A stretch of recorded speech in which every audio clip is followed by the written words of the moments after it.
ပြီးခဲ့သည့်အပိုင်း326တွင် Lucas ဟာ Stardust Corporation ရဲ့ဥက္ကဋ္ဌအစစ်ဖြစ်ကြောင်းထုတ်ဖော်ပြသလိုက်တဲ့အခါမှာတော့မောက်မာနေတဲ့ Adrian တို့တစ်တိုက်ကကြောက်လန့်တကြားနဲ့ပြပြတလဲတောင်းပန်ခဲ့ကြရပါတယ်။ဒါပေမဲ့ Lucas ကတစ်ချိန်သစ္စာဖောက်ဘူးသူကိုဘယ်တော့မှထပ်ပြီးမယုံသင့်ဘူးဆိုပြီးပြက်ပြက်သားသားပြောဆိုကာသူတို့အားလုံးကိုအလုပ်ကနေထုတ်ပစ်ဖို့အတွက်အမိန့်ပေးခဲ့ပါတယ်။ထိပ်တန်းအရာရှိတွေအများစုမရှိတော့တဲ့ကုမ္ပဏီကိုဝီလျံတယောက်ဘယ်လိုမျိုးဆက်လက်ပြီးဦးဆောင်သွားမလဲဆိုတာကိုတော့ယခုဆက်လက်နားဆင်ရမယ့်အပိုင်း329မှာဆက်လက်ဆောင်မြော်နားဆင်လိုက်ကြရအောင်ဗျာ။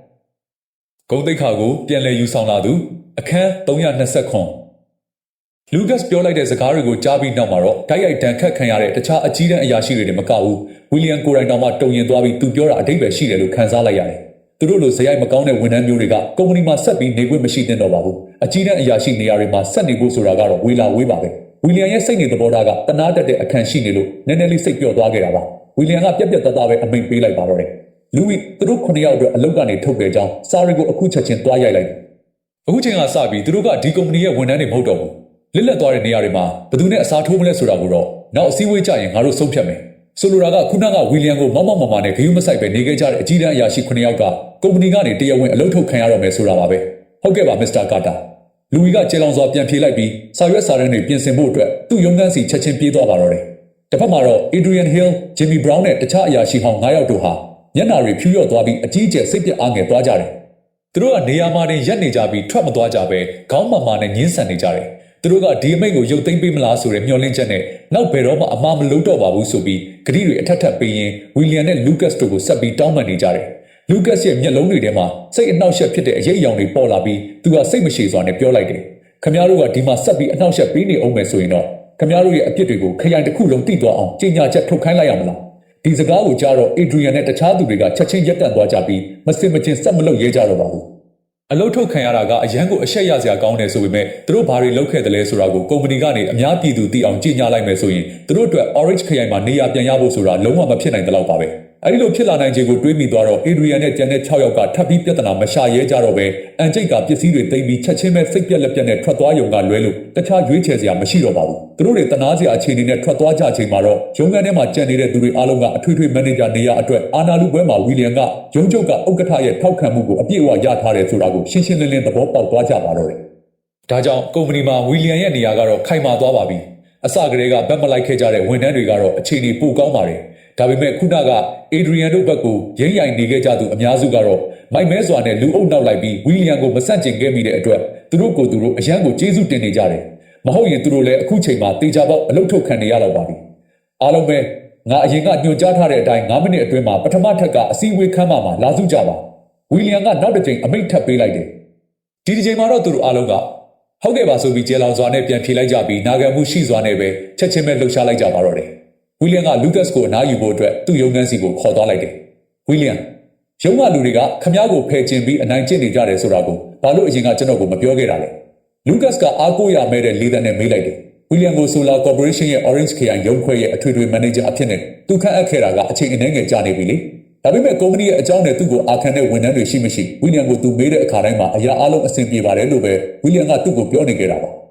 ဒါကြောင့် Lucas ကဒီရုံးခွဲကိုတိတ်ပြီးခယူးမဆိုင်မိခဲ့တာပေါ့။ဒါပေမဲ့ Lucas ကိုအံ့ဩသွားစေတာကအဲ့ဒီလုံသက်ရင်ဝန်ထမ်းတွေဟာဝီလျံကိုနည်းနည်းလေးတောင်မလေးစားကြတဲ့အထိဘလောက်တောင်စီကမ်းမဲ့ပြီးမောက်မာကြလဲဆိုတာကိုသူ့မျက်စိနဲ့တက်အပ်မြင်တွေ့ခဲ့ရတာပါပဲ။ဥက္ကဋ္ဌဖြစ်တဲ့ Lucas တာမရှိခဲ့ရင်သူတို့ကဝီလျံကိုဆက်ပြီးဘလောက်တောင်ဆိုးဆိုးရွားရွားအနိုင်ကျင့်နေကြအောင်မလဲဆိုတာဘယ်သူကသိမှာလဲ။ဝီလျံရဲ့မျက်နှာပေါ်မှာခါးသီးမှုနဲ့ရှက်ရွံ့မှုအရေးအယောင်တချို့ပေါ်လာပြီးပြန်ပြောလိုက်တယ်။ငါကကုမ္ပဏီကိုအခုမှစပြီးဝင်တာဆိုတော့ပြဿနာတချို့နဲ့ကြုံရတာကရှောင်လွှဲလို့မရဘူးလို့ပဲထင်ခဲ့မိတာပါ။မင်းတို့ကိုအမြဲတမ်းစိတ်ပူနေအောင်မလုပ်ချင်လို့အဲ့ဒီပြဿနာတွေကိုငါဘာသာငါပဲဖြေရှင်းမယ်ဆိုပြီးရည်ရွယ်ထားခဲ့တာ။ဒါပေမဲ့သူတို့ကငါ့ကိုပြောင်းကြဆန့်ကျင်ပြီးတပိတ်မှောက်တဲ့အထိဒီလောက်တောင်ရဲတင်ကြလိမ့်မယ်လို့မထင်ထားခဲ့ဘူးလေ။ဒီနေ့တော့ငါမင်းရှိမှာအဆက်ကွဲရပြီထင်တယ်။ဝန်ထမ်းတွေကိုတေချာမထိန်ကြောင်းနိုင်ခဲ့တဲ့ငါအမားတွေကြောင့်ပါပဲ။ဝီလျံကစကားပြောနေရင်းနဲ့နည်းနည်းစိတ်ပြက်နေပုံပေါ်လာတယ်။သူကကုမ္ပဏီတစ်ခုကိုစီမံခန့်ခွဲတာကိုမလုပ်ခဲ့တာ။နှစ်ပေါင်းများစွာကြာပြီဆိုတော့မကောင်းတဲ့ရည်ရွယ်ချက်တွေရှိတဲ့အဲ့ဒီဝန်ထမ်းတွေကိုမဖိနှိပ်နိုင်ခဲ့ပဲသူတို့ကိုတဖြည်းဖြည်းပို့ပြီးရဲတင်လာစေခဲ့တာအမှန်ပါပဲ။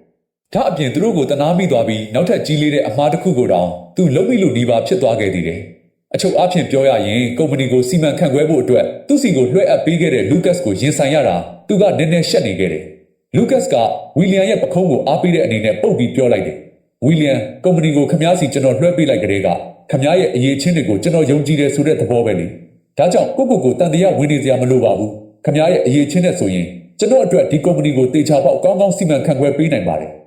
ဒါပေမဲ့နောက်ပိုင်းကျရင်တော့ပြဿနာတစ်ခုခုနဲ့ကြုံလာရရင်ကျွန်တော်ကိုပြောပြဖို့မရှက်ပါနဲ့ကျွန်တော်တို့အားလုံးကမိသားစုတွေပဲလေအခက်အခဲတစ်ခုခုကြုံလာရင်ကျွန်တော်ကိုလွတ်လွတ်လပ်လပ်သာပြောပြပါဝီလီယံကခေါင်းညိတ်ပြီးပြောပြလိုက်တယ်ကောင်းပြီလေဒါဆိုရင်လည်းငါအားနာမနေတော့အစကတည်းကကျွန်တော်ကိုအားနာနေစရာမလိုပါဘူးပြဿနာတစ်ခုခုကြုံလာရင်သာကျွန်တော်ကိုအတိပေးပါကဲအစည်းအဝေးစဖို့အချိန်ရောက်ပြီဆိုတော့ကျွန်တော်ခမားနဲ့အတူလိုက်ခဲ့ပြီကုမ္ပဏီရဲ့လက်ရှိတိုးတက်မှုအခြေအနေတွေကိုနားလည်အောင်ဘေးကနေထိုင်ပြီးနားထောင်ပေးပါမယ်ကောင်းပြီလေအတူတူသွားကြတာပေါ့ဝီလီယံကမတ်တက်ထွက်ရလိုက်ပြီးလူကတ်စ်ကိုပထမထပ်ကအစည်းအဝေးခန်းမကြီးစီခေါ်သွားလိုက်တယ်အဲ့ဒီမှာပဲကုမ္ပဏီကိုသူစပြီးရောက်လာကြတဲ့ကပထမဆုံးအကြိမ်ဖြစ်နေတိတ်ချစွာပြုလုပ်တဲ့အစည်းအဝေးစတင်ပြီလို့သူကစပြီးကြေညာလိုက်တယ်အစည်းအဝေးလုပ်နေရင်းနဲ့ပဲသူကဝန်ထမ်းတွေကတင့်တော်တဲ့သူတချို့ကိုရွေးချယ်ပြီးတင့်တော်တဲ့နေရာတွေမှာခန့်အပ်လိုက်တယ်အလုပ်ထုတ်ခံလိုက်ရတဲ့အကြီးတန်းအရာရှိ9ယောက်ရဲ့လက်လက်နေတဲ့နေရာတွေကိုပါဖြည့်ဆည်းလိုက်တယ်ပြီးတော့ကုမ္ပဏီတွင်းမှာပြိုင်ဆိုင်မှုဆိုင်ရာစီးမြင့်တချို့နဲ့စုချီးမြှင့်မှုအစီအစဉ်တွေပြစ်ဒဏ်ပေးတဲ့စနစ်တွေကိုလည်းသူကမိတ်ဆက်ပေးလိုက်တာကြောင့်ယာရုမတိုးလစာမတိုးတာကြာနေပြီဖြစ်တဲ့ဝန်ထမ်းအများအပြားကိုမျှော်လင့်ချက်တွေပေးနိုင်ခဲ့တယ်ရုတ်တရက်ဆိုသလိုယာရုတိုးသွားတဲ့သူတွေပဲဖြစ်ဖြစ်နောက်ကျရင်ယာရုတိုးနိုင်ခြေရှိတဲ့သူတွေပဲဖြစ်ဖြစ်ဝန်ထမ်းအလုံးဟာစိတ်အားထက်သန်မှုတွေနဲ့ပြည့်နှက်သွားကြတယ်Solar Corporation ရုပ်ခွဲတစ်ခုလုံးရဲ့ပတ်ဝန်းကျင်ကအရင်ကထက်အများကြီးပိုပြီးကောင်းမွန်လာကအသက်ဝင်လာခဲ့တယ်လူတိုင်းလူတို့ကဝီလီယံကိုလေးစားလာကြပြီးသူကသူတို့ရဲ့အထွေထွေမန်နေဂျာအသစ်ဖြစ်နေတဲ့အတွက်ဝမ်းသာသွားကြတယ်သိကြတာပေါ့အခုလေးတင်မဲ့အလုပ်ထုတ်ခံရပြီးကုမ္ပဏီကနှင်ထုတ်ခံလိုက်ရတဲ့သူတွေကတော့လုံးဝကွဲပြားခြားနားတဲ့စိတ်ခံစားချက်တွေဖြစ်နေကြတာပါဒီအချိန်မှာသူတို့9ယောက်က Orange ခရိုင်ရုံခွဲအနီးကစားတောက်ဆိုင်တစ်ဆိုင်ရဲ့တီးတန့်ငံတစ်ခန်းထဲမှာထိုင်နေကြတယ်ခုနကတော့သူတို့ကကိုယ်ပိုင်ပစ္စည်းတွေကိုကင်ထားရင်းနဲ့Adrian ကိုဒေါသတကြီးစိုက်ကြည့်ကဖတ်သွားဖို့ပဲစီစဉ်နေခဲ့ကြတာပါဒါပေမဲ့ Adrian ကရုတ်တရက်သူတို့ကိုတားလိုက်ပြီးစားတောက်ဆိုင်စီကိုခေါ်လာခဲ့တယ်ခမည်းကကျုပ်တို့ကိုဒီကိုဘာကိစ္စခေါ်တာလဲဂျင်မီကအေးဆက်ဆက်လေးတန်းနဲ့မေးလိုက်တယ်အခုချိန်မှာဂျင်မီက Adrian ကိုအရန်မုန်းတီးနေခဲ့ပြီလေသူက Business Development ဌာနမှာညွှန်ကြားရေးမှူးအနေနဲ့အဆင်ပြေနေခဲ့ပြီးအတော်လေးလွယ်ကူတဲ့အလုပ်တာဝန်တွေပဲရှိနေခဲ့တာလေသူမှလှုပ်ရှားဆိုလို့အခြေခံအဖြစ်ဘာမှမရှိပေမဲ့လစဉ်လာတိုင်းမှာအယောင်ကော်မရှင်တွေနဲ့လာငွေအများပြားကိုလည်းသူရနေသေးတယ်သူ့ရဲ့ဘဝကတော်တော်လေးကိုတာယာနေခဲ့တာပါဒါပေမဲ့သူက Adrian Hill ကိုယုံကြည်ဖို့ရွေးချယ်ခဲ့ပြီးဝီလီယံကအထွေထွေမန်နေဂျာနေရာကိုအသားကျသွားတာနဲ့သူ့ကိုတေချာပေါက်စုံစမ်းစစ်ဆေးလာလိမ့်မယ်လို့ထင်ခဲ့မိတယ်။ Adrian ကိုအထွေထွေမန်နေဂျာဖြစ်လာအောင်ထောက်ခံပေးမယ်ဆိုရင်အကျိုးခံစား권တွေပို့ပေးမယ်လို့ကမ်းလှမ်းပြီး Adrian ကသူ့ကိုမလုံးပေးညှို့ဆွဲခဲ့တယ်။အဲ့ဒီချိန်ကျရင် Jimmy ကိုဒုအထွေထွေမန်နေဂျာနေရာကိုပေးမယ်လို့တောင် Adrian ကဂရီပေးခဲ့ပါသေးတယ်။ဒါပေမဲ့အဆုံးသတ်မှာတော့သူကအကျိုးခံစား권တစ်ခုမှမရခဲ့တဲ့အပြင်ဆုံးရှုံးမှုနှစ်ဆတောင်ခံစားလိုက်ရပြီးအလုပ်ပါပြုတ်သွားခဲ့ရတယ်။ကျန်တဲ့လူတွေကလည်းအလားတူအခြေအနေမျိုးပါပဲ။ Adrian ကအနာဂတ်မှာအကျိုးခံစား권တွေအများကြီးပေးမယ်လို့ဂရီပေးပြီးသူတို့ကသာမတ်လုံးမပေးခဲ့ဘူးဆိုရင်သူတို့ကဝီလီယံကိုတွားပြီးဆန့်ကျင်နေကြမှာမဟုတ်ပါဘူး။ဒါကြောင့်သူတို့က Adrian ကိုမကျေနပ်တဲ့မျက်လုံးတွေနဲ့ရန်လိုစွာစိုက်ကြည့်နေကြတယ်။သူတို့မျက်လုံးတွေကအမုန်းတရားကိုသတိထားမိတဲ့ပုံနဲ့ Adrian ကအပြုံးဖြော့ဖြော့လေးနဲ့ပြောလိုက်တယ်။ကျုပ်ကိုအဲ့ဒီလိုမကြည့်ကြပါနဲ့။ခမားတို့ကိုပေးထားခဲ့တဲ့ဂရီတွေကိုမတီးကျင်လို့မဟုတ်ပါဘူး။အခုချိန်မှာကျုပ်လည်းခမားတို့လိုပဲဒုက္ခရောက်နေတာလေ။ကျုပ်လည်းအလုပ်ပြုတ်သွားတာပဲမဟုတ်ဘူးလား။ဒါပေမဲ့ခမားတို့ကဒီအတိုင်းနှင်ထုတ်တာကိုခံလိုက်ရပြီး